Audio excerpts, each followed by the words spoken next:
This is Jordan Grace, and you're listening to the Social Suplex Podcast Network. BWB, this is One Nation Radio. You better get it right.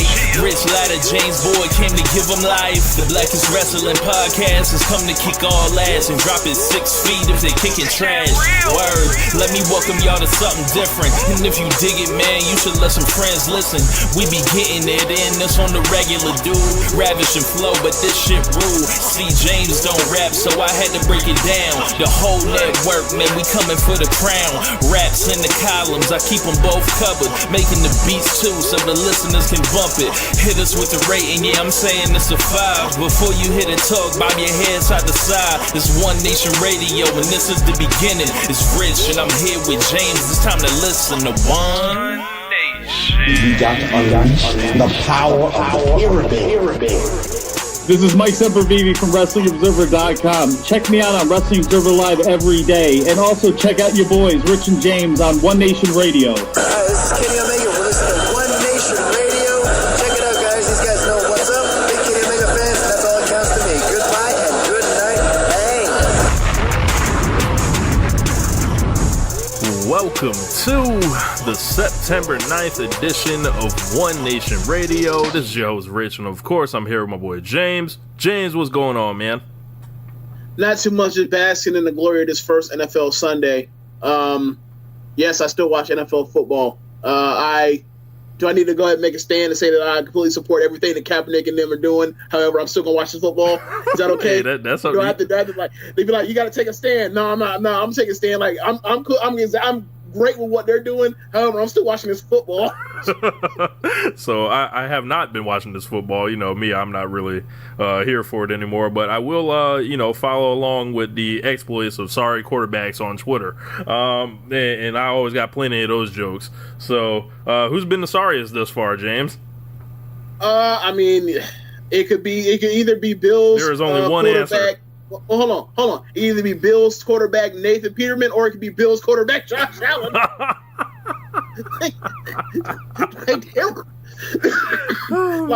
Garoppolo threw 3 picks. One was a pick 6, and I still think he played better than both of them dudes today.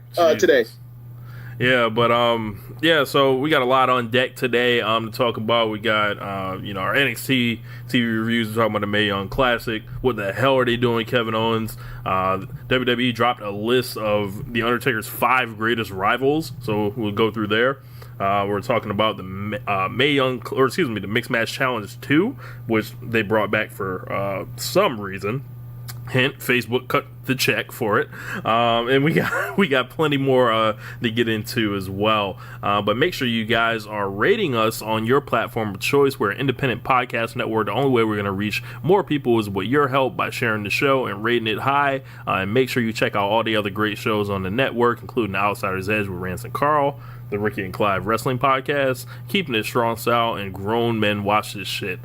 We also have our other show on LOP Radio, which is doing spectacular numbers. We're basically doing TV reviews for Raw and SmackDown in our own comedic kind of way. So if you like what we do on the NXT reviews here, we do it for Raw and SmackDown, which they give us a lot more material to work with. But NXT is not without its flaws. So we got plenty to get into, so we will be hitting you with that when we return. All right, man, first thing we got on deck today was our NXT show review, and I believe this was from the 5th. The main event on this show was Johnny Gargano versus the Velveteen Dream, but before we get to that, we're going to go in order. Cassius Ohno was out first. He had his black and yellow knockout artist gear on. This guy, in the words of Jason Sensation, he looked like a damn road sign. Kona Reeves came out and he appeared and he looked like the king of corny and the definition of doing too much. It's too much, bro. Like I don't know what it is, James. Like when I see people's gimmicks and then their theme song matches them too much, it's just like he's the finest Kona Reeves, and then the as soon as the music starts, it's the finest. It's the finest. It's just too much. Like come on, man. Yes, it's flat out campy. Yeah. So this was a short match. Ono basically started with the unofficial rest hold of NXT, the cravat, and Reeves did his finest pose, and then basically Ono hit him with one of the finest right hands you'll ever see, according to Mauro Ranallo. And the second after that, for some reason, Percy was saying Reeves was dominating this match. I don't know what he was watching. And then he got dropped with an elbow that hit harder than Tupac's hit him up, according to Mauro Ranallo. So, yeah, that made me laugh. Yeah, man, I don't know what your boy Quincy was saying, because that's clearly not the story he was being told. I don't know what's going on. Yeah, he thought he was seeing that. Like the great Road Dogg says. So Ono got a promo after, and he said when he came back to NXT, there was so much buzz until there wasn't. He became an afterthought, and now he gets it. There's always going to be someone fresh and new, and we've talked about NXT having that luxury here before. He said whoever the next guy is with buzz, Ono said he isn't going anywhere, and he's going to be right here, and he's going to be the first one to welcome you. This whole promo seemed coded for Riddle, or maybe to a lesser extent Keith Lee. I like that he didn't shoot on the fans, because that's just so lazy in what they're doing right now. And never forget, they took this guy off the indies to cool him down on purpose. Yeah. So it means. Yeah, I thought it was not much there for a match. Like, Kona is Kona, I guess, at this point. Like, I've seen him wrestle 3 times. I ain't seen nothing to let me know. I haven't seen anything that will indicate there's something there more than what I've seen. He's an okay wrestler, and he's probably young and green as hell. He's still there learning or whatever else, and he's tall, so of course he gets a shot. But Hawaiian Ric Flair ain't really gonna ever do it for me. Yeah, I don't know. He got to switch it up. Especially tall Hawaiian Ric Flair. Like, he's tall. He's out here taller. He says taller than the guys he's out here getting beat by. It's weird.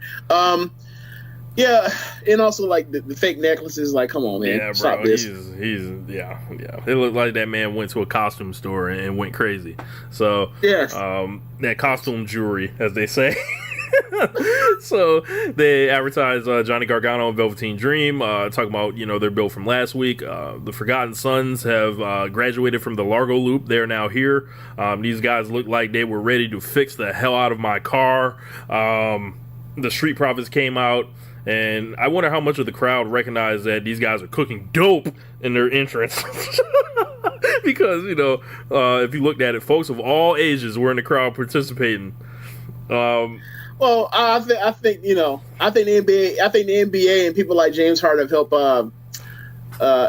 people like not even realize, like, make that connection. They don't realize that that's a dance, meaning that they're cooking coke in Pyrex pot or whatever else. But like that's not, you know what I'm saying? Like that's like, we're kind of beyond that. But yeah, do you give a flying fuck about the Street Profits having this magical cup that they have to chase after when some people try to steal it? No, no, I don't know what the hell that was. This man Montez Ford, this man had an MJ glove on. Well, hold on. To be fair, he's had the MJ glove on for a while. Okay, this is the first time I noticed. This is the first time I noticed this. I've noticed it for a long time. That's why I have such issues with Montez Ford. Like, I don't know how I'm supposed to feel watching him wrestle. Like, I don't know. Like, is this like is this? I don't know. He's doing a whole lot of stuff. Like, I see some athleticism and talent there. However, like, I also see all this dancing. I also see all of this like just ridiculous, like, stereotypical stuff. Like, I don't know, bro. I don't know how I'm supposed to feel about that. I really don't. Montez Ford is a complete cartoon character, an excellent athlete. And he has, like, he did a great tope during the match. I thought Dawkins, he's clearly like the Rick Steiner of this team, but he impressed me as well, because he's been in NXT forever, and Montez Ford was wrestling in the big gold chain, and that's what I didn't know how to feel about that, and eventually got it knocked off. It's a basic tag match. Profits got the shine early until they got cut off by a huge clothesline from Wesley Blake. I remember one time when Wesley Blake, after they had broke up Blake and Murphy, he was doing something where he had these tassels, and he was like a solo wrestler at NXT, and I had named that man the Regular Warrior, Wesley Blake. And that shit took off on Twitter. After that, the Forgotten Sons, for those guys, they have that they're doomed on the main roster feel like the Vaudevillains did back in the day. Long heat segment on Ford, hot tag for Dawkins, he ran wild. That was the best I've ever seen him look. And then all of a sudden the masked goons ran in to steal the cup or whatever, and then they were able to pull the mask off one of these dudes, and it was Shane Thorne from the Mighty. Looked like an absolute geek. From there, Ford got cut off outside the ring by the former gunner of TNA. I forgot what they named him. It's like Jackson Riker or something. It's Jackson Riker. Okay. And it's Jackson with an X. Yeah. After that, double team finish, which was really cool, I thought, from the Forgotten Sons. Reverse DDT with the foot on the chest off the top rope. And Ford got actually pinned here, and Cutler was like busted open. I like the finish, like I said, but these guys are doomed. Like, the Forgotten Sons will soon be forgotten. Yeah. Hey, man, so, like, what? Is this what, like, the 20th, the 25th, or the 105th, like, variation of a biker gang gimmick? Bro, I actually wrote something down about that, but I wrote it down during the War Raiders promo. It just feels like a Viking / Apocalypse team. Like, they all kind of run together for me. Like, I don't really think of them as the same. Like, I think more of anybody being more the same as Sanity, well, and the Y and the Bludgeon Brothers. It's like it's like Sanity, like it's Sanity, it's DOA from the Attitude Era. It's like, okay, we get it. You like wearing leather, and you probably like riding a bicycle. I mean, you like riding. I'm not a bicycle, but you like riding a bike up between your legs. Great, cool. And being on the open road and not being around any people of color. Cool, awesome, fantastic. Bro, like, I don't know, bro. Like for me, like that kind of makes me appreciate like the Street Profits more, because it's like it's the counterbalance, and it's not like it's the Mighty Don't Kneel where they're just like these generic guys. They at least kind of have something to them, more than that they're wrestlers, but. It is what it is. So quick question, bro. So you saw how the Street Profits came out in all white, right? White and gold, right? Yes. So, like, does Montez Ford owe Angelo Dawkins an apology for having him out there in that top, that white top, looking bad? That white top did look terrible, and I don't know if it's a situation where he doesn't quite have a physique to go shirtless on it yet. But that top looked terrible. Yeah, the white ain't do him no favors. Like, he should have been like, nah, you can wear white. I'll stick in the black. Like, it was a bad look for him. But yeah, I mean, I don't know. Like, are the Mighty? Do you think there's any chance? What do you think is next for this feud in general? Or this angle, like with them still in the cup of the unspecified liquid? Which we're supposed to assume is lean, of course. Now we don't read the spoilers here for this, so I would assume that they're gonna put the Street Profits in the masks, and they're gonna have them run up on the Mighty during the match. But the Street Profits will get to reveal themselves, so that's my prediction. But the second that they come out with the mask, everyone's gonna know it's them. Look, man, I don't ask me to make this shit make sense. Okay. So from there, Heavy Machinery was in the back, and Otis Dozovich confesses to breaking the toilet at the PC. And he talked about catching the shits, essentially. Toilet humor. Regal said that they supplied some helpful footage, so more snitches out here in NXT. Yes. And they said they saw Ciampa right in the bushes with plies, and oh my god. It was just more, Regal being a cop and everything else, and this thing sucks. Like, this whodunit shit, this is awful, bro.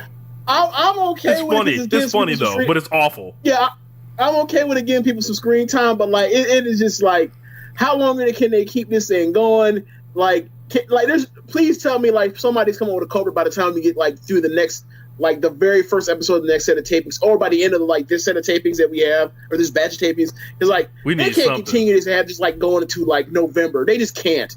Yeah. So from there, they cut to video of last week with Ricochet and Pete Dunne losing the match to Undisputed Era. They face off in the back, and I counted 2 homeboys for Ricochet this time on the homeboy meter. And they announced a champion versus champion match for 2 weeks, and now Dunne versus Ricochet. This kind of like in theory it would blow away 99% of the main roster. Why are these guys here? I don't understand. This match feels like it's destined to get ran in on, though. Oh yeah, it could be a match to just be just like the Gargano and Aleister Black match from like the week or 2 weeks before Takeover. It's Right. like, oh, okay. Like, why does it feel like, oh, like they've gone like 3 minutes? Why does it feel like they're like just going through the motions? All of a sudden, Ciampa runs like, oh, that's why. They knew it was a fuck finish. Yep. They're not even gonna try. They're not gonna pretend. So from there, we got the War Raiders promo. As I said, another Viking Apocalypse tag team. I'm just like whatever. After that, Kairi Sane. But at least the Raiders like actually like look like actual Vikings as opposed to like, like Sanity. I mean, Sanity, they're more like just crazy, like post-apocalyptic than Vikings. I actually think like there's a slight distinction, but like it's really just guys, hairy guys with beards at the same time. So gotcha. I get you. Yeah. So Kairi Sane came out, and I like absolutely loved this. She revealed the belt in the treasure chest. This was the best belt reveal in ages. This is how her entrance should be until she's not the champion anymore. She should be bringing the belt out in that thing every single time. Yes, it would be very similar to when Finn Balor was champion, and he used to put the title out like on the entrance ramp when he used to do the demon character, and he would come up and grab it. Same thing, like I got the treasure chest on the pedestal, and I pull it out of the treasure box or whatever, and amongst the balloons out there. Yes. And then she went out there full O'Connell style, shared the wealth redistributing the wealth out there, throwing the crowd gold. And the belt was shining when she pulled it out the box. Like the belt has never looked better. So we had Kairi Sane versus a woman named Trish Adora. She was trained by the Dudley Boys. She came out raising the fist and was immediately booed. That looked too much like a protest, I'm guessing, for some folks. I was trying to figure out. Like, is she doing a Pan-African gimmick, or is she actually African, or is she like because there's some yellow there? Like, is she actually just really Jamaican, and I'm just missing? Like, I couldn't pick up what she was putting down specifically. Yeah. But other than like, oh, it's part of the diaspora. That's the only thing I can pick up. So the Dudleys are what I'm noticing. They getting all the sisters out here. Like they got the two girls from the Mae Young Classic. They got MJ Jenkins and Lacey Lane, Trish Adora here. I feel like there's more that are going to be popping up as well. So that's always good to see. So this was a Kairi Sane showcase. She rocked her with a huge back fist, several impressive moves, including the sliding D and the elbow put her away. So it's like Hiromu Takahashi, how he has that finisher called D. Kairi Sane also has the sliding D. Now from there, Shayna came out and she was ruining Kairi's celebration when Kairi was in the ring getting down, doing her pirate moves and all that. And I love her non-rhythmic self. Doing the pirate dances is so funny and it's just so happy and just unbelievably, Shayna just like threw the treasure chest. Ultimate disrespect.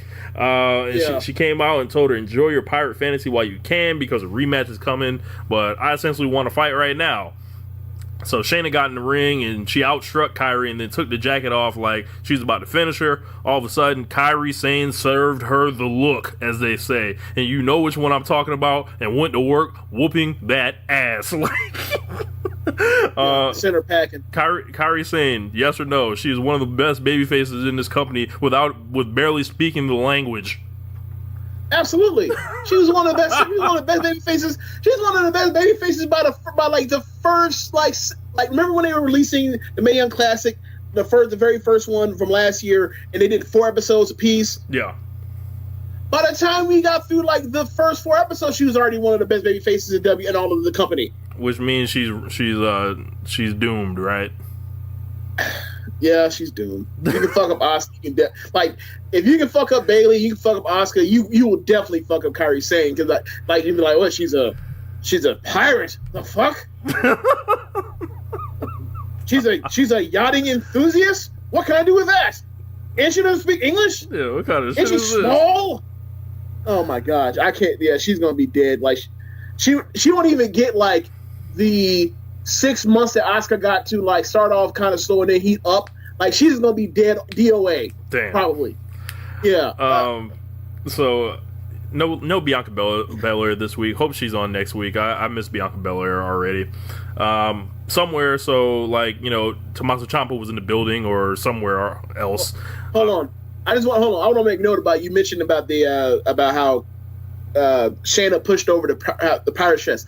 I love these NXT crowds so much because they are so into the stuff that's going on the show, because they're giving good quality product, and them putting their enthusiasm behind stuff actually gets rewarded. When she pushed over that treasure chest, that crowd was so pissed. Yes. I loved it. They were like, "Mother," like, "No, why would you do that? Why would you ruin this for us?" Like, it was so great. So Ciampa was back with another one of his propaganda videos. So he set up his cell phone. I assume this man has a tripod. He puts his iPhone on there. He gets himself in place. And, you know, he takes a couple pre-takes to make sure he's in the right position and that he's not cut off. And then he submits his video to the WWE editing staff or something. He said he hasn't been around because there's no number one contender. Aleister Black is gone. Johnny Gargano's gone. And he said he does this shit on his time because he's sick and tired of hearing the fans' opinions. He doesn't want to be the voice of the voiceless. And he says to follow his lead. So that voice of voiceless shit, that made me roll my eyes. Yeah, I think... Oh, he also said he's like the best sports entertainer going. Yeah. Yeah, I heard Alvarez, he got upset about that, and I was like, he's been saying that for months now. Yeah, what it was actually funny, I randomly watched the Shawn Michaels and Hulk Hogan joint where Shawn Michaels was making fun of Hogan, and in the middle of that, he was like, "I am the very best sports entertainer," or whatever. So it's like, wow, so they're doing this for like the heel heat now. But, you know, Shawn Michaels was a heel then, kind of. I don't know. Like, I see what Alvarez is saying. I think he's just like kind of jumping out the window a little bit too much on it. No, he's thinking of it as like, no, this is him doing it because that's WWE verbiage, as opposed to, no. I mean, yes, that is part of it, but what he's really doing is he's doing that because he knows that the NXT crowd doesn't give a flying fuck about a sports entertainer. Right. Like, and also his opposition to Johnny wrestling. That's also part of it too. Like, yeah, I don't think he took it into account. I was like, I don't understand why he, like, and he's been saying it for months too. That'd be one thing if he just like brought it out of nowhere. Also, did you think that was something that was obviously on pre-tape? Do you think that was something that like aired on this episode was supposed to air on this coming week's episode of NXT, because Johnny was still actually there at that time when he said that? It was supposed to be something that it seemed like it more fit if it went on this coming week's episode of NXT, saying that like Johnny's gone because he just walked away at the end of the show. Yeah, you could say that. Okay, yeah. Or they could have played it like after the match, something, I don't know. Yeah. Which we'll get to in a minute. Yeah, that whole thing with him walking out, Jesus Christ. So from there, Lars Sullivan was in the back, and he told Regal that, you know, he said yes, he should have told Regal when he was coming back, and that he's medically cleared from the jaw. Regal said that he has motive and means, so why was he there? Sullivan said he was trying to run up on Aleister Black, and he heard Black scream in the distance, and when Sullivan got close, Black was already down.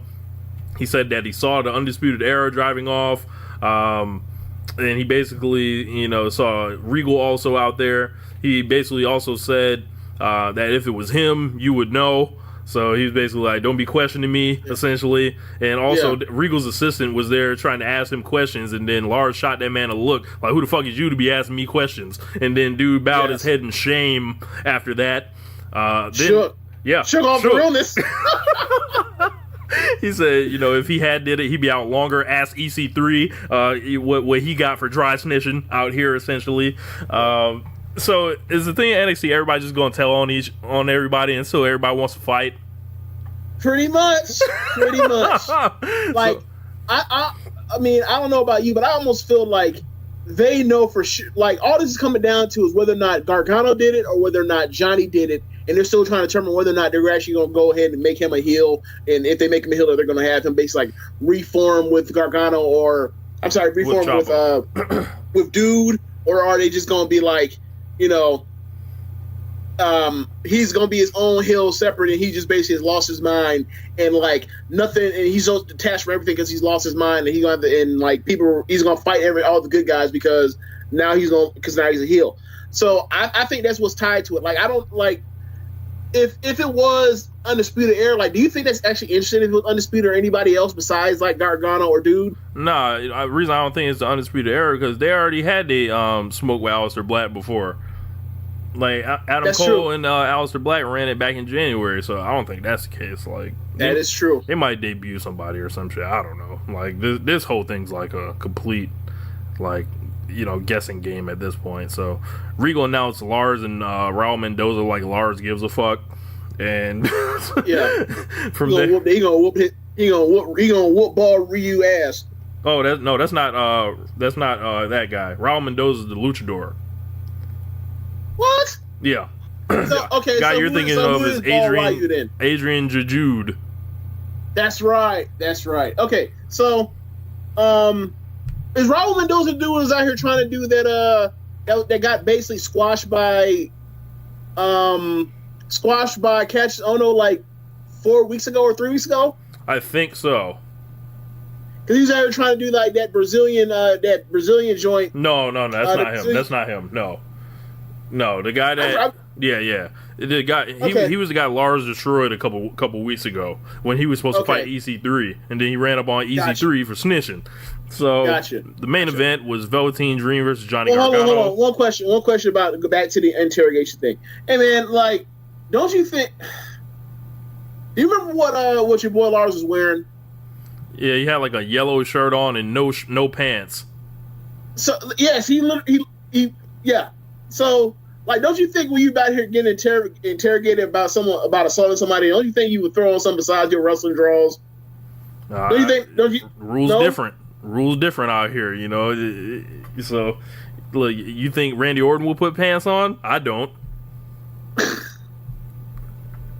So, main event, Velveteen Dream was out. That's what's different because Randy Orton had trying to do all types. Look, Randy Orton asked you to shake his hand and all types of stuff too. So who knows? Like, you know, you can't really be using him as the measure of common manners. You know? Yeah. So Velveteen Dream was out in the Johnny Failure shirt, which was excellent. And Gargano came out, and it felt like a big time main event. So match was excellent. Dudes, you know, big level. It was intense. They were both intense. It seemed like Dream had to kind of step up his game to, you know, get to the level that Johnny works at, and this was a good win for Velveteen Dream. So they, you know, did all their spots. They did the top rope stuff, Hurricanrana, slingshot spear. Dream hit him with the big DDT that he does. A bunch of this is awesome chants, and Gargano starts going into this storytelling mode. Essentially, starts doing moves to the guy outside the ring, trying to submit him, saying you can't win like that. And then you start seeing the Johnny Gargano face, where he's just like kind of bewildered with his own actions. And the deal with the one kid in the front row, Gargano was out. He looked like a hero when he came out before the match to this one kid that was on the right.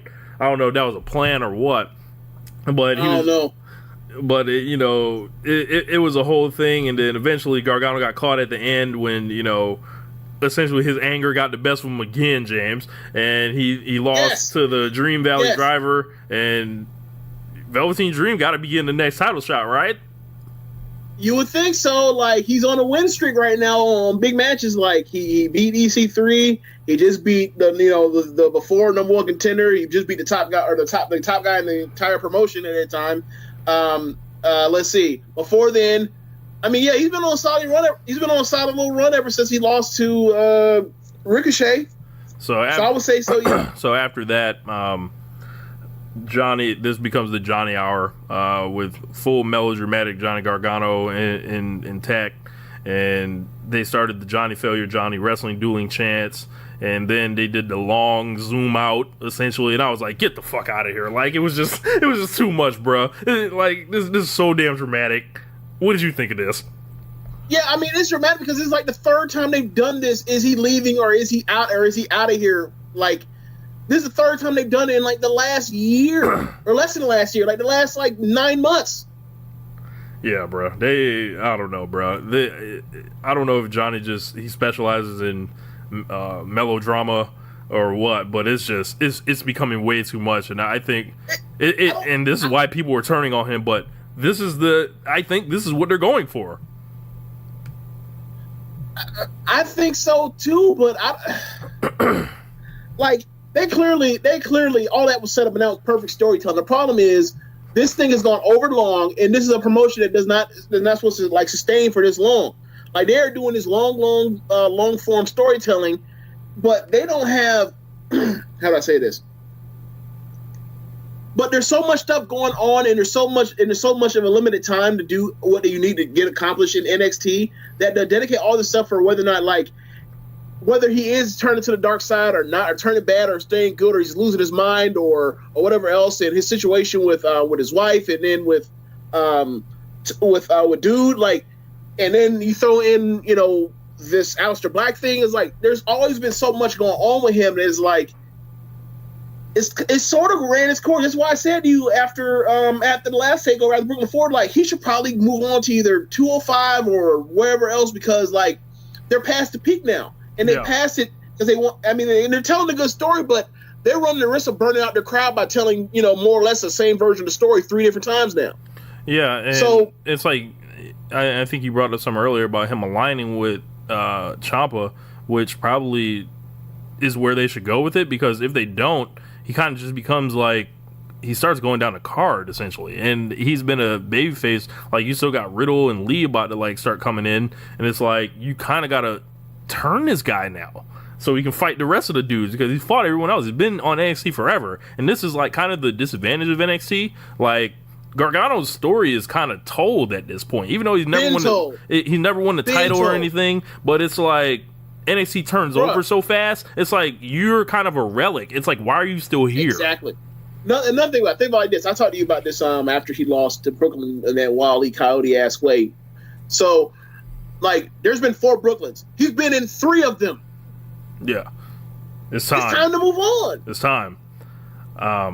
And you know, like that's my favorite guy in the company as of right now. Like, that's not like a quote unquote legend like Daniel Bryan or AJ, but like that. Like, it's time at this point. And I mean, I honestly don't. I think they know this, because you don't put him in the ring with Dream if you know if they can be like, oh yeah, he's still knowing, oh yeah, he's still gonna be a babyface walking in and walking out. Like, nah. I mean, not telling that story. Story is that this dude keeps losing his head, he's a fucking loser because he can't control his temper. Yeah. They have a chance, so it could either be like one of the most interesting things since Sami Zayn's rise to the NXT title, or they could massively screw this up, and like they're walking a fine line right now. At this point, he has to turn heel. Like maybe the explanation is like he wins the title for some weird reason he gets another title shot, and this time he actually does win, and then Aleister comes out and be like, and Aleister and Regal come out and be like, yeah, it actually was Gargano who did this, and then that's how you do the turn right there. Mm-hmm. And then you go and then you do the 3-way with Aleister and Dude and him, and then you go from there where he's actually the top heel, and then you bring in like Dream or whoever else. But like, I don't know, man. I don't know how they get themselves out of this. I feel like they put themselves to a bit of a corner. Yeah, listen, I think NXT has to figure this out before they have to start integrating their next crop of guys, which is like the calendar is working against them at this point. Yeah, and then just think about like once we get done with this Mae Young Classic, once we get to October, like you got to bring in some of these women. Like Io Shirai's already doing the touring. Yeah, like eventually, like you can't just hide them off TV. Yeah. But that's going to wrap up the NXT review. We'll be back talking about episode 1 of the Mae Young Classic. Episode 1 of the Mae Young Classic came, and if you missed our preview last week, that was pretty entertaining. You can go back and check it out. But overall, James, what did you think of the first show? I thought the main event was very good because Meiko Satomura is awesome. I thought that I'm going to take a wait and see approach on Tegan Nox. Rhea Ripley, her new look is kind of like, I don't want to say shocking because she still looks like her. It's just like she kind of went from, it's like she went from rocker chick to metal chick. Like she's falling in with the wrong crowd. Yeah. Like she's no longer on the fun drugs. That's the best way. Like, if you gonna say, like, she's on the dangerous shit now. Yeah. But yeah, very easy to follow, straightforward presentation. Everybody had a story and was instantly likable, whether or not they play heel or otherwise, and especially compared to what we get on the main roster. So I thought from that point, as you throw in the pretty consistent wrestling, like nothing was terrible for an hour, 4 matches an hour. Like I thought it was a good hour, easy watch of wrestling. I thought it was a mixed bag. Overall, thumbs up, but they didn't come in guns blazing. No, they did not. So the first match, do you expect them to? Yeah. But it seems like they still gotta, we'll wait until the first round is complete, because the first round, it's a lot of matches, a lot of folks to get through. They have to introduce everyone, and the matches get limited time unless you're the main event. So Tegan Nox went over Zatara. I actually thought Zatara wrestled a really good match as a heel. Tegan Nox came back from the ACL deal, and they showed the video before the match where Nox was talking about the heartbreak of missing last year's tournament with the ACL injury, and I just got sad immediately because it's going to happen again coming up to her. And she won after the the shiniest wizard, and she was getting pushed by Michael Cole on commentary as his favorite to win it all. I don't know, man. What did you think of this commentary? Because I honestly, I see no discernible difference between Beth Phoenix and Renee Young there. Yeah, but that didn't bother me. The problem was Cole just... Bro, Michael Cole's a robot. He's a robot. Cole cannot do any... the UK tournament last year, or 2 years ago, last year, I'm sorry. People gave him some credit for saying, when he's not, without Vincent, if he actually, has some enthusiasm. When he was enthusiastic here, whatever else. But it was just more the same typical shit you hear from him on Mondays. And it's just nah, man. We could have brought Morrow out, and especially because Morrow did the bracketology. Right. And you saw, the partnership him and Beth had when they were doing the interviews, and it was actually good.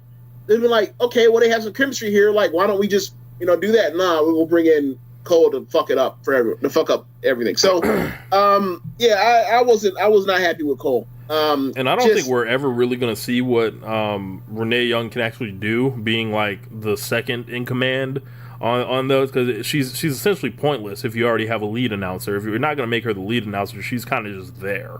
I agree. I very much agree. So it's maybe they're trying to get her ready for Evolution, where she'll be calling the action, but we'll see how that all works out. After that, MJ Jenkins was out, trained by the Dudley Boys against Rhea Ripley. I thought this match was cool. MJ Jenkins had a good fire up. She had plenty of swag coming out to the ring. She called herself Afrolicious, I believe. Yes. Yeah. Did you catch Renee calling her sassy? I did not. I caught that and I was like, oh, come on, Renee. Fuck. Man. Come on, man. Whatever. Yeah. MJ Jenkins was eliminated, so we won't have to hear it again. But yeah, I thought that the vertical delayed suplex, I thought that was impressive. Yeah. So Rhea Ripley, she's got the shorter haircut now. She's kind of like when Triple H turned bad. Is it short or is it just wet now? She got that quote unquote wet look. She's got the wet in short. So essentially, when Triple H turned, it's the leather, the wet hair, the short, all that. So James's eyes are wide open right now. So something insane must have happened in the football game. Aaron Rodgers got Aaron Rodgers is like just took a sack, dove down because he knew a sack was coming, and it landed on his leg, and he immediately grabs his leg. Oh no. Yeah, so after that, we had Lacey Lane defeating Vanessa Craven. This was nothing more than pretty much what we said for Vanessa Craven. She's someone, they call her the mountain, and she was here to get climbed by Lacey Lane, who was the smallest woman in the tournament, or the second smallest, depending on, Casey Catanzaro. Lacey Lane, also Dudley Boy's trainer. She was the former basketball player, and she's from Winter Park. So we've seen Vanessa Craven a handful of times and shine. She's a legit 6'1" or 6'2", and this was a really rough match. There were botches, and there were like a lot of excitement, as they said on commentary. They tried to cover it all up. So yeah, man, it was a Dave versus Goliath match, and Lacey Lane got the win, as she's the dark horse according to Michael Cole. Yeah. I think that, it's really weird when Cole does it. Like, I think I have a favorite, and then, like, you already know the results of what happened in the Mae Young Classic. You're like, wow, okay, like, what a lucky guess, Cole. And then like, in the same exact episode, you say you have a dark horse contender. Is like, maybe save that for like episode 3, guy. Kind of, that's not how. Whatever. What do you think of the editing in that? Like, they just let that botch just sit there. What do you think of that? So they let that sit there, but they edited some other stuff in the match. I don't know if you like caught it. Like, you could tell just when they flash edit some shit. I think they did it because of Michael Cole's commentary. They couldn't like cut it out because he said it. So it was something they couldn't run from. Yeah, I guess I'd have cut it and have him go and do a voiceover. Do that shit again. Yeah. Yep. They both look like fodder for whoever they're going to be facing in the next round. So. Yeah, definitely. I think like MJ Jenkins was better than both of them. Yeah, much better. I think, but I do think that Lacey is one of those things where, like, if she had actually land the double springboard deal or whatever else, like, then the match is completely different. But like, I don't know what else they cut out of that thing or whatever else. But like, if she actually starts landing these things later in the show, then like these matches could be a lot better than that. It could be. I'm sure she had a lot better match if she doesn't botch. But that's like, well, duh, motherfucker, right? So. But yeah, I'm interested to see. I'm interested to see her again because I'm pretty. It would be hard to imagine that she botches it a second time around. I guess is what I'm saying. Main event: Mako Satomura versus Killer Kelly. Mako got Killer Kelly out of here early. Killer Kelly's from the NXT UK division. Before this, and Mako Satomura did her video package where they had the translation, which was excellent. Because yes. I felt like I got to really know what she was saying and what she was about instead of forcing her to speak a language that she can't, Vince. And like, she help said your talent or hurt your talent. What's up? It's like, like either you're going to help your talent or you're going to hurt your talent. You decide. Yeah. So Mako was saying she's going to put all her spirit into it, and they showed her back in WCW Nitro when she was 16 years old, and she talked about how she was a rookie then, and she always dreamed to come back to America as a top wrestler. Well, dream accomplished. So she kicked the hell out of Killer Kelly, and by kick the hell out of, that's an understatement. Is it too late to begin standing, Mako Satomura? It ain't too late because it ain't too late because I'm already all aboard. All I need to see was half that match. Like, yo, she is great. She's so good. Like, you can tell about this how aggressive and how like clean and how precise like her striking was, and like how quickly and confident like she was able to transition into hooks at a different point. Like she's just like, you can tell like she is, she's one of those level. Like, yeah, she's clearly on one of those levels. Is like she has such a crispness that like American women just don't have, that any of them that I've ever seen. It's like she's a ringer for this shit. Like she shouldn't even be in this tournament. She should be on like the main roster as a champion. But you know how this company fighting is dudes, down. Fighting dudes. Yeah. So she should have been in the G1. That's how good she looked. In the B block. That's how crisp and how awesome she looked. Replace Toru Yano. Yes, get the fuck out of here, Shooter Yano on my ass. How about Shooter Miko? She's awesome. Yeah, man. She got Killer Kelly out of there with the Pele kick and the Death Valley Driver, which I haven't, and you know, it looked really good. Yeah. So, like, where do I have to? Do you want to join me in my petition or my campaign to now have Miko Satomura now be dubbed as the general of Captain Kick? Of Team Kick, as general of Team Kick, because like that Team Kick shit really wasn't hitting on nothing when it was Dakota as the captain. but that's fine. But as Miko being a 5-star general, I see great things. I might get me a Team Kick shirt. Hey, nothing wrong with that. You got my vote. So it'll be interesting to see what's on deck next week. Did you happen to catch any of the matchups that were advertised, James? No, I did not. Unfortunately, I mean, I pretty much after Miko's hands raised in victory, I was like, "Yep, that's enough. Turn it off." Yep. Because I ended up watching this late. There's some things going on, so I ended up catching NXT at like 10 on that Wednesday, and ended up having to watch those 2 hours or something like that, or maybe 11. So. Yeah, let's see. It was probably, but I will say this though, like, given the presentation and how straightforward things were, and like how, like the storylines and how you know you kind of these people are actually humans, more human than on the main roster. Like, this was my favorite, or one of my favorite, like weeknights of WWE television in any form in like I don't know how long. It's had been a long time. Like maybe like I don't know, like Raw, maybe like the 4th of July SmackDown Live. They had the New Day Battle Royal and John Cena coming back last year. Maybe it's been a while. Yeah, so it'll be interesting to see if they can keep it up. I can't find a list of what's going next week, but y'all can look it up. So we will be back to talk about Shawn Michaels coming out of retirement. Are we here for it? Next thing we got to talk about Shawn Michaels, and the buzz is getting louder that Shawn Michaels is set to come out of retirement. Potentially the working idea right now is a tag match in Saudi Arabia. I don't know about you, James, but I don't want to see him in a tag team match. I want the full Shawn Michaels experience. I'm not trying to see Shawn Michaels stand on the apron half the match. I'm not trying to see Shawn Michaels, you know, firing up the crowd on the outside of the ring while Triple H is in there getting worked over, essentially. If, you know, this Shawn Michaels thing is going to happen, I'm here for it.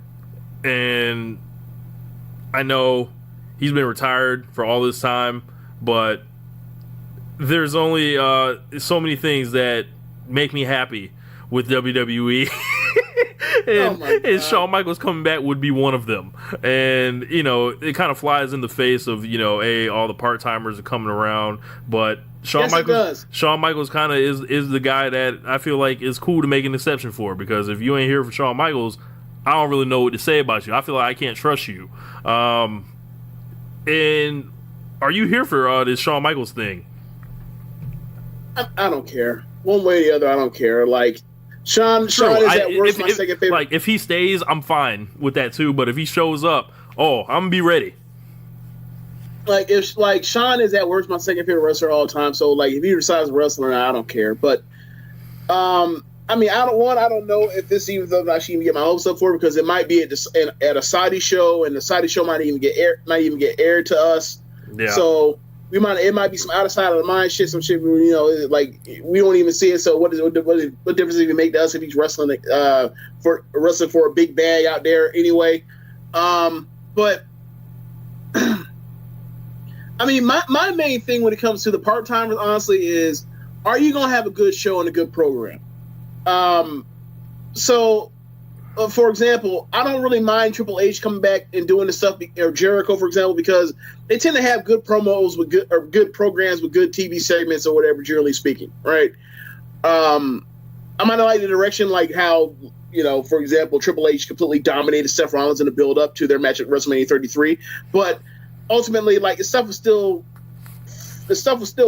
of quality.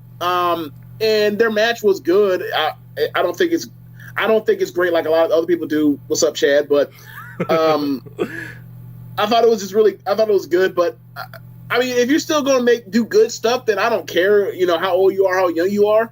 But the thing is, like, when it's some situation where it's like Undertaker is like, all right, this is getting long in the tooth. Or it's like Brock Lesnar, where Brock goes out there and just like, I'm just going to go out here and squash this guy or whatever else. And like, we're going to keep doing the same formulaic thing that we've done for 2 years, 2, 3, 4, 5, 6, 7 years with Brock before.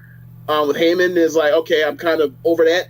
Sean feels different than all those. Yeah. It's not Undertaker who can't move. It's not Brock Lesnar who doesn't care. It's going to be Shawn Michaels, the showstopper, the main event. So like, for me, it's like, if you're going to give me something good, then fine. But if you're going to give me something that's not going to be good, then not. You can have that. You can keep that shit where you got it. Right. So that's kind of where I am. Like, I'm basically just like, I'm playing the results guy. Like, I don't care about the process. I care about the result. Like, if your process comes up with, like, result being like some mediocre Shawn Michaels match or some mediocre feud or whatever else, then no, I'd rather not see that. But it doesn't matter what I think, because they're gonna give me they're gonna give me whatever they want to give me, right? Yeah.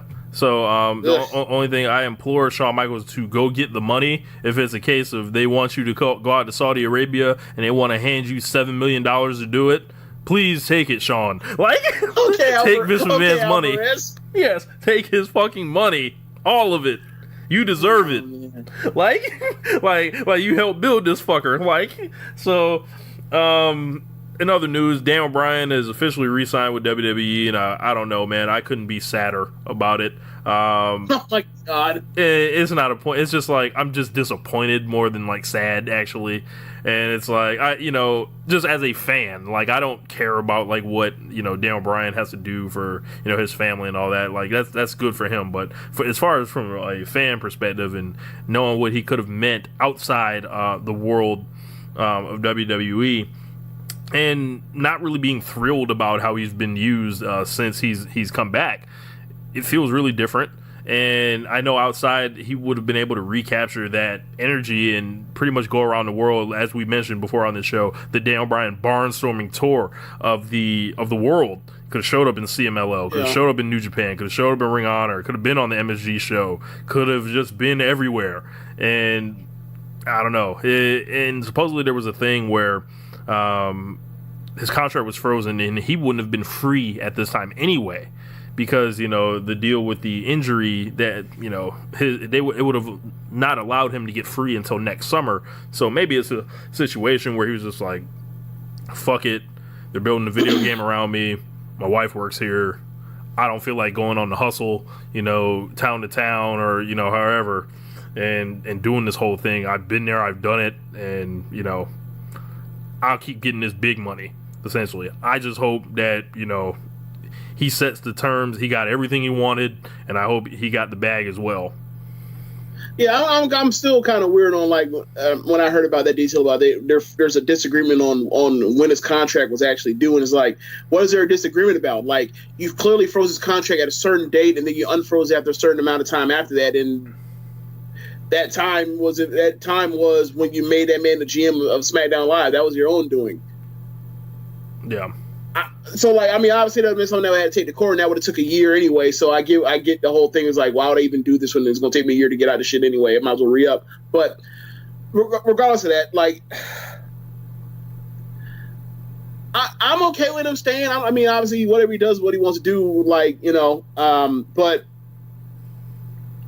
And like, I would, if you'd asked me, like, James, what would you prefer him to do? Like, might have been like, I would have preferred that he stayed and they actually, like, used him to the best of their ability. But like, he stayed and they'd have, and outside of like maybe like what would you say, like a handful of nights, like they've only done that a handful of nights where they actually used the best of his ability. Where it was, his first night back, and the Kevin Owens, Sami Zayn angle.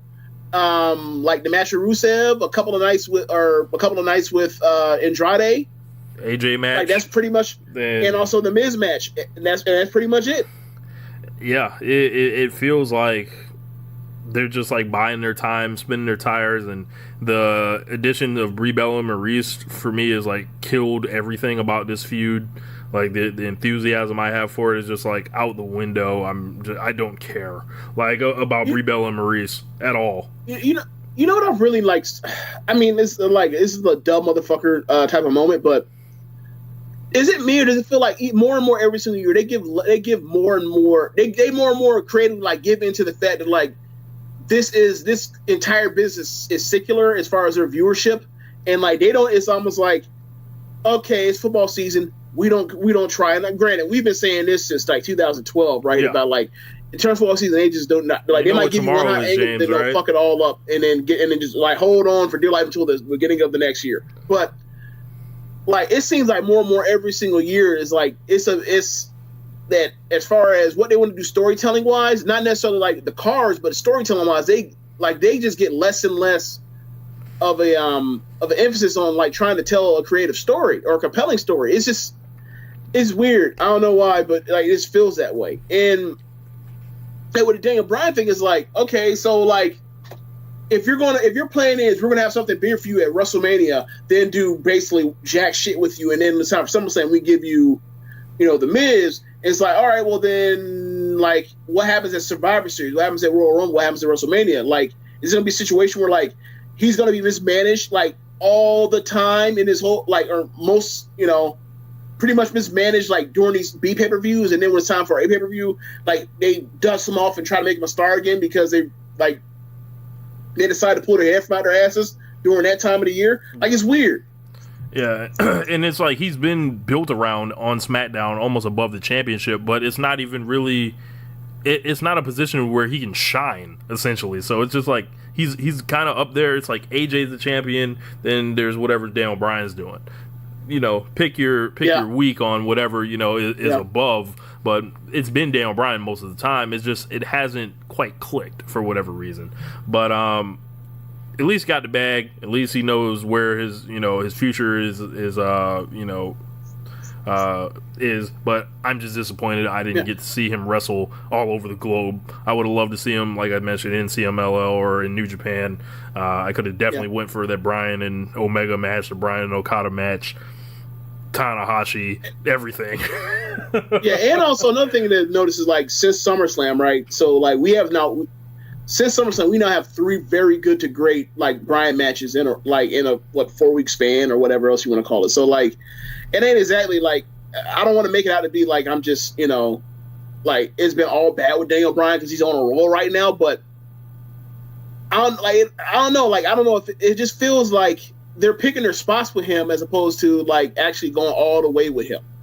And I don't know if like this is by design or not, because like none of the stuff that ever works out in WWE ever feels like it's ever by design anymore. Like case in point, Becky Lynch, right? So I don't know, like maybe I don't know. I just feel weird about him. Like he's clearly not the star that he once was, but they're still trying with him. But like, it doesn't feel like they're trying their best. It's really weird right now. It's really weird. At least that's how I feel. Yeah. Mickie James and Lita was announced for Evolution, and James Evolution further decides to go up and smoke, flames, fire. I don't know. Apparently, Mickie James is the one that retired Lita when she was a competitor before. And this is what they're doing to get Lita on the show, putting her with somebody she knows, someone that is a trusted wrestler. I don't know, man. This ain't it.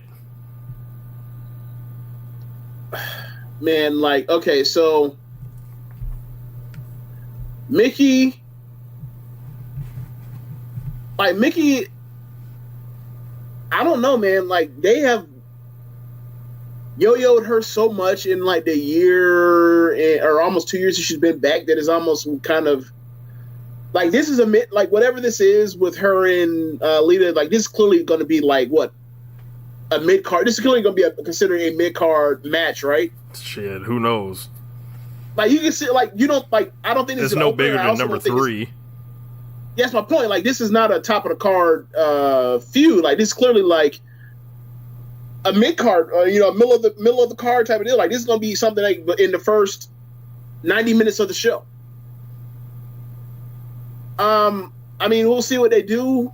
I don't know. Like, I'm sure they could do the whole, I retired you thing or whatever, but like, I'm back. I don't know. Like, I'm not that enthused for the match because like I saw Lita at Royal Rumble and she can't washed. move, y'all. She cannot move. Yeah, she looked washed. Yeah. So, yeah, I think it sucks. But Evolution is Evolution at this point. It is definitely a mystery. It is. So what Women's WrestleMania. Yeah, Women's WrestleMania. That's not a good thing. What are they doing with Kevin Owens, James? Let's completely, like last week we went on this passionate diatribe on whatever they could do with Kevin Owens, and they could bring him back as a babyface, and he had all this potential as an everyman. What does he do? He shows back up as a geek amongst 15 other motherfuckers, aligned with Braun Strowman in the alliance to end the Shield. Well, that was the second time we saw him. The first time was when he showed up just jumping on Bobby Lashley. Yeah. What are they doing, bro? Because this is just like, this screams that they have no idea what they're doing with this guy, and this guy's career is just... So remember how I just said a couple minutes ago about how it feels like they really don't necessarily know what they're doing. Like you have a hard time knowing like what is on purpose and what's by design when it comes to WWE in their main roster storylines. Like, this is part of it. Like this Kevin Owens thing where he says, I quit. Like, I busted my ass. Like, shit's been all bad for a long time now, but I'm going to get back on track. I'm going back to more or less like saying he's going to go back to the prize fighter gimmick, have that great match, loses, crowd cheers him. He says, I quit. And he showed the very next week. And just like, never mind that. Like, it's just almost like the Men in Black mind wipe thing. Like, this shouldn't even happen. Just zap you. It's really weird. Really weird. It's almost. I really can't really say anything about how bad it is, because it's like, who knows what happens this coming Monday. But hopefully they have him explain his actions for why he's back here and like why he's helping out Braun Strowman. Like, there got to be some explanation. Like, even if it's so much as he got a call from Stephanie and they gave him a raise or something. Like, give me something, please, to explain this. Something. Oh man, it's just infuriating on every single level. That's all I can say. And who knows what they're doing. This Kevin Owens versus Bobby Lashley, it's not hot. It's death, kind of, because sticking anybody with, and I like Bobby Lashley, but it seems like everything they've stuck him with has been death thus far. Yes. Yes. He's starting to look a real common denominator amongst it too. Like, that my man shit is like Homeboy too. It's like that. This is like, enough of this. It's got to go. So WWE dropped a graphic similar to their one where they named the Shield the greatest faction of all time. LOL. This one's a little bit more rooted in reality, it feels like. The Undertaker's 5 greatest rivals. So James, they let's go 5-1 here. So number 5, Brock Lesnar. I don't know about you, but it kind of like, you kind of got to beat the dude for it to become a rivalry. But I guess, they put it on there because he broke the streak, and that's forever linked. But Brock Lesnar, let's keep it a buck. Brock Lesnar owned the Undertaker the entire time. Anytime he ever really fought him. Yep. The only time he ever beat him was because Undertaker actually tapped out. Yeah. Number 4, Mankind. And I don't know how this is like only number 4, but because of Triple H having 3 WrestleMania matches. Yeah, that's pretty much it. Yeah, and Mankind and Undertaker never fought at WrestleMania, but this was like the most important feud that the Undertaker had, because it took him out of those goofy man versus big, like him fighting Vader, or excuse me, like Yokozuna and Mabel and Kama and whatever cartoon Bundy and Giant Gonzalez. Yeah. This took him out of that. This was his first. That was his first rivalry or feud or whatever, where like he wasn't basically Godzilla in a bunch of big kaiju battles, like fighting Mothra or whoever else. Like, it was actually time for him to do something besides that, where it was just like a traction match of monsters battling each other. It was actually like wrestler versus wrestler, for lack of a better term. Like, these are actually characters going against each other, and it was cool. And like, granted, like Mankind was a monster, but it was more of a psychological monster. But it was more of a Hannibal Lecter type thing than actually like a real live like monster like the Predator or something like that, or Frankenstein or whatever, or the Mummy. So I'm surprised. I would say with you, I am surprised it is 4. Yeah. Number 3 was Kane. That first lead up to their first match at WrestleMania 14. I'll ride for that storyline any day of the week, even though it's absolutely goofy in retrospect. Yeah. But you can't take it away. The matches weren't anything like, legendary or anything, but it really wasn't about that. But the storytelling was so good. It was like this other guy that's like the Undertaker, but even better, like the way it was presented back then. And eventually, they go all throughout their careers. But for that, I think the magic of the Kane Undertaker thing was from him when he ripped off the cell door and then leading up to WrestleMania 14. Yep, absolutely. Like that whole, like there were so much good things from 1997 through 98, like so much. Yep. Like at least in their main event feuds, like some, I ain't talking. No, I can't speak to the rest of the Attitude Era bullshit. But like gang warfare, Los Boricuas, the DOA, Salvador Sincere, Oh God. Number 2, Shawn Michaels, and number 1, Triple H. Now,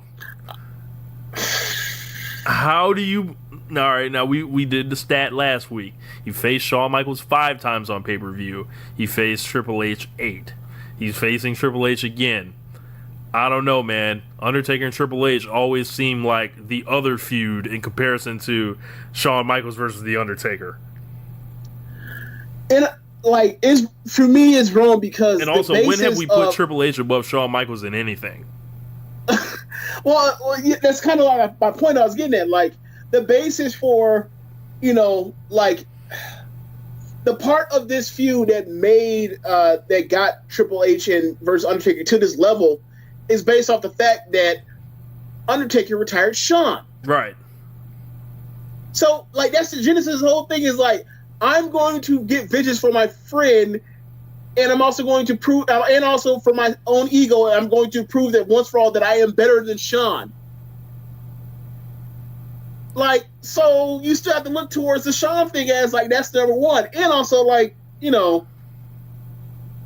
all had great matches, but like I it's hard for me.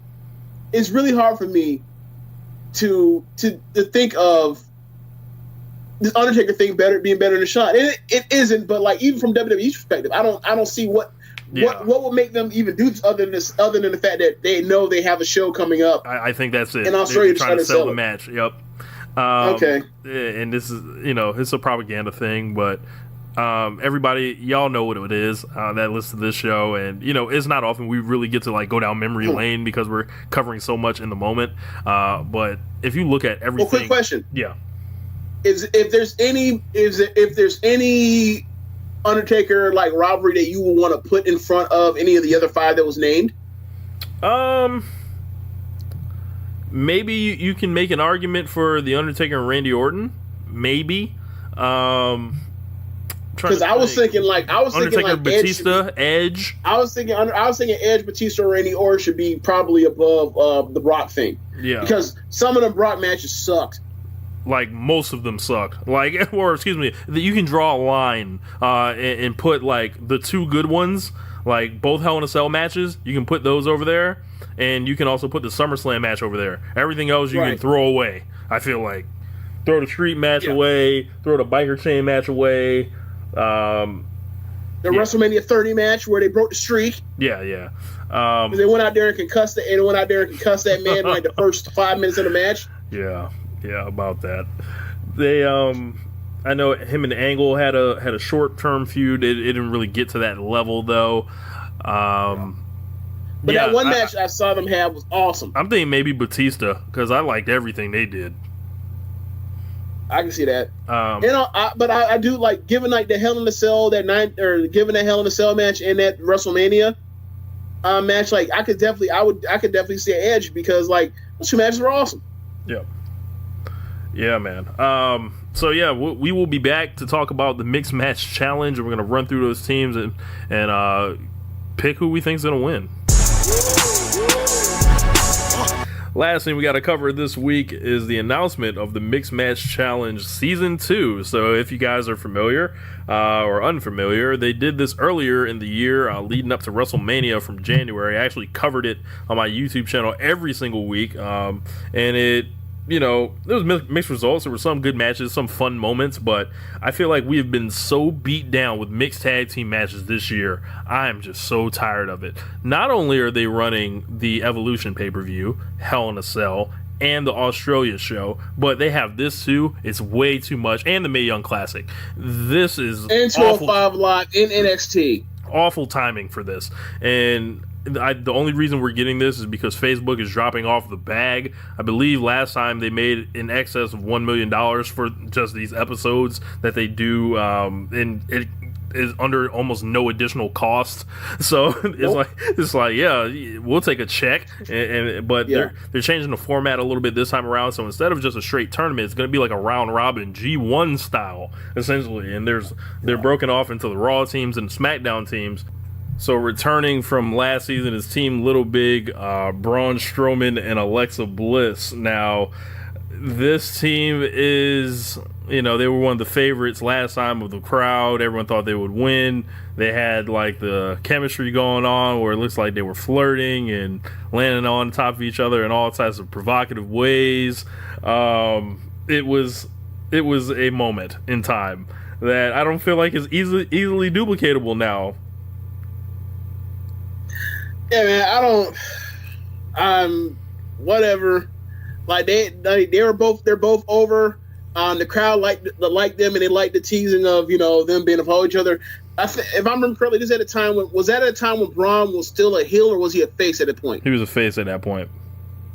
Okay, so maybe it was like, I mean, you know, honestly, I think that's probably the reason why I thought like there might be some run for Alexa as a baby face, and it could probably be big because like the crowd really likes her. They want to like her, but you know they have her be a jackass so much that like obviously they can't do that.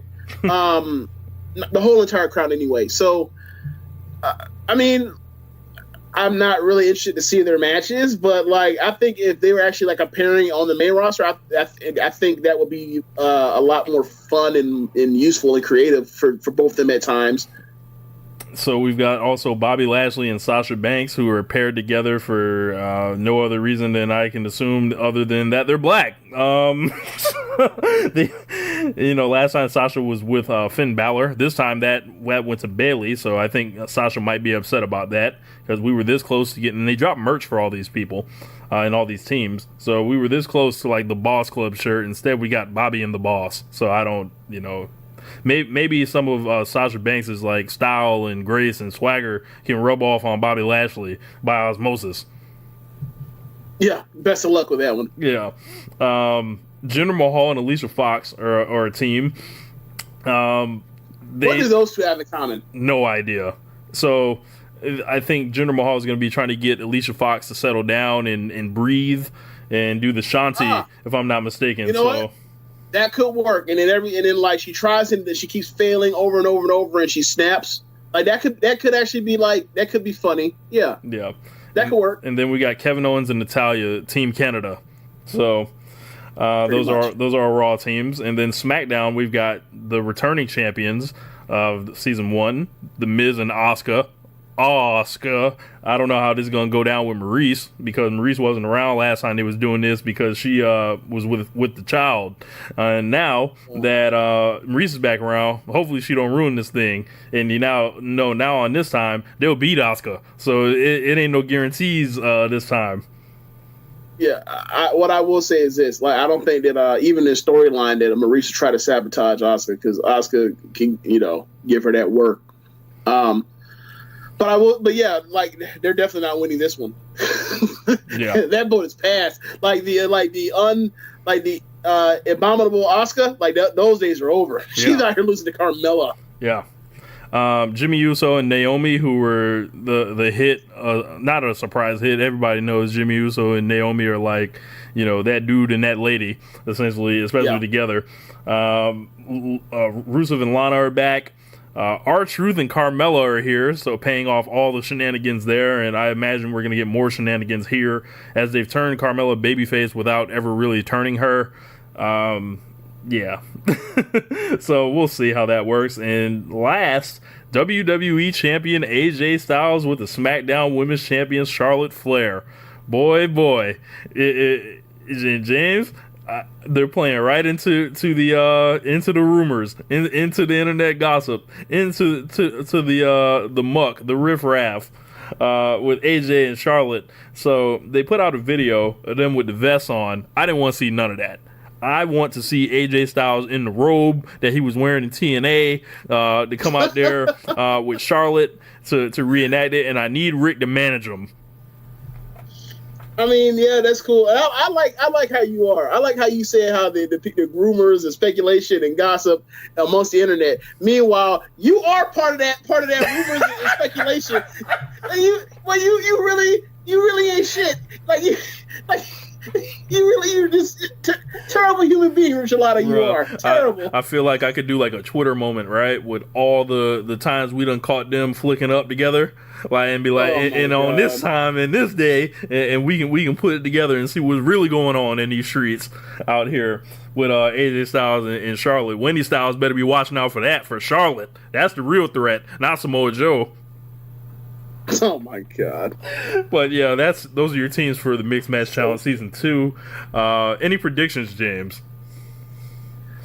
Yeah, Asuka and Miz won't win. That's my prediction. Damn, I think I'll take AJ and Charlotte to win, because AJ Styles been beating everybody like hell, and Charlotte at this point.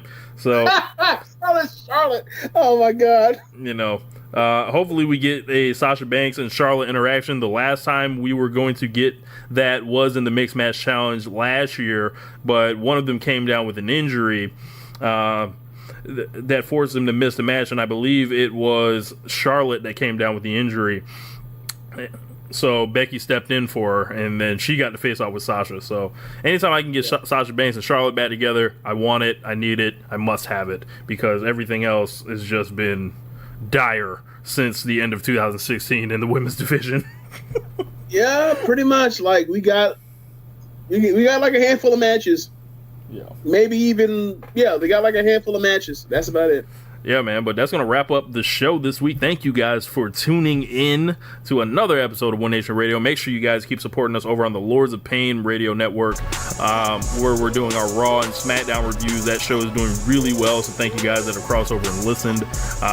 Make sure you check out all the other shows on the Social Suplex Podcast Network, The Outsider's Edge with Rance and Carl, Ricky and Clyde Wrestling Show, Keepin It Strong Style with Jeremy and Josh, and Grown Men Watch This Shit with Jeremy and Chris. So, besides that, that's gonna take us, up out of here. James, you got anything to add before we get up out of here? Not really, man. Just a lot of product out there, a whole lot of product, and hopefully, like it's better so that it's a lot more palatable. Hey, that's the best way I can put it. When all else fails, we do have Kenny Omega versus Tomohiro Ishii later this week, so it's going to be lit, and we will be covering that. So make sure you guys tune in for that. We are up out of here. Peace. Later.